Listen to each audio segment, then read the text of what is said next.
முத்தாமரை செய்திகள் வாசிப்பவர் விபி கிருஷ்ணன்.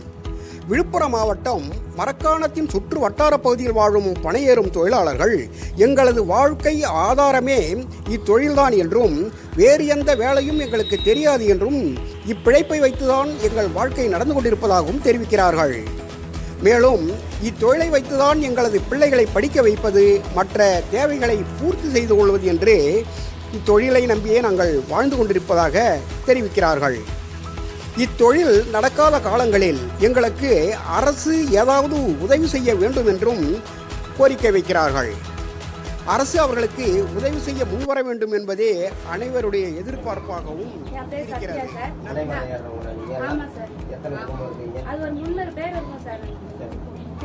விழுப்புரம் மாவட்டம் மரக்காணம் வட்டம் அதில் வசிக்கிறோம்.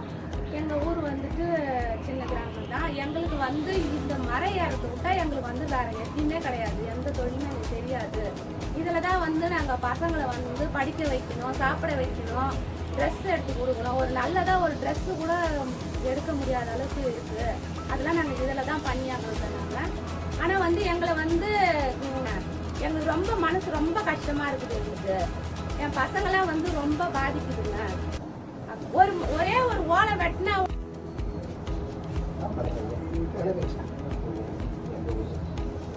திருப்பாக்கம் பஞ்சாயத்து ஏழ்பாடு சின்ன கிராமத்தை சேர்ந்தோம் சார். வாசுதேவன் சார். எனக்கு வயசு இப்போ ஒரு 65 தாண்டிட்டு. இது வரைக்கும் நான் இந்த பணத்தொழிலே நம்பி தான் என் குடும்பமே வாழ்ந்துச்சு. வேறு எதுவுமே எனக்கு தொழில் தெரியாது. அப்போல்லாம் ஒரு அளவுக்கு அரசாங்கம் ஒரு அளவுக்கு ஒத்துழைப்பு இருக்குது. இதில் ஒரு தவறான செயல் நடந்ததை வச்சு அரசாங்கம் எங்களை பெரிய முறைக்கு 300 குடும்பம் சார் எங்கள் மரக்காணம் இருக்குது. இந்த 300 குடும்பம் இதுதான் தொழிலாக நம்பிக்கை மொழி, வேறு எதுவும் தொழில் தெரியாது. பணத்தொழில் சார். ஆமாம், பணமரையாரத்தை மட்டும்தான் நம்பி இருக்காங்க. அதே சமயத்தில் இதில் ஒரு கல்லை போதை பொருள்னு சொல்லிட்டு அரசாங்கமே இல்லைன்னு சொல்லியிருக்கு. எத்தனையோ முறை இதை நாங்கள் கேட்டிருக்கோம் காதார. அப்படி இருந்தால் இந்த இடத்துல இந்த பனை மரத்தை ஏறி கல் எடுத்தாக்கா போதை பொருள் சொல்லிட்டு எங்களை அரசாங்கம் ரொம்ப ரொம்ப நிமிஷம் கொடுக்குது. அதனால் எல்லா குடும்பம் சீரழிஞ்சிக்கிட்டே போகுது. ஆனால் கல்லால் இன்னும் நன்மைன்றது அரசாங்கத்துக்கு நல்லா தெரியும். தெரிஞ்சு கல் யாருன்னா விவசாயத்துக்கு எவ்வளோ நன்மைன்றதும் தெரியும். ஒவ்வொரு நேரத்துலையும் விவசாயத்துக்கு கல் மரம் தொடர்ந்து வருஷம் பூரா ஏறினாங்கன்னா விஷப்பூச்சிகள் அனைத்தும் இறந்து போகும்.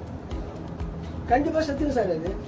ஆனால் இப்போ என்ன பண்ணுறாங்க, அந்த கல் இல்லாதால அத்தனை பூச்சிகளும் விவசாயத்துக்கு போய் உட்காருது. விவசாயத்தில் உட்காரும் போது என்ன நடக்குது, உயிர்கொல்லி மருந்து வாங்கி விவசாயி அடிக்கிறாங்க. அப்போ என்ன பண்ணுது, அதில் விளையக்கூடிய பொருள் அத்தனையுமே நச்சுத்தன்மையாக மாறிடுது, விஷத்தன்மையாக மாறுறது. அதனால மக்களுக்கு நிறைய நோய்கள் உண்டாகும். இது ஒரு முக்கியமான பாயிண்ட். ரெண்டாவது இன்னொன்று பாருங்க, விவசாயம் எப்படி நடக்குமோ அதே மாதிரி இந்த கல் தோல் விட்டாங்கன்னா ஒன்று ஒரு உதாரணம் சொல்கிறேன். டாஸ்மாக் கடை விற்கிறீங்க இன்னைக்கு. ஒரு மனிதனுக்கு டாஸ்மாகவே கொடுத்து ஒரு ரூமில் அடிச்சிடுங்க.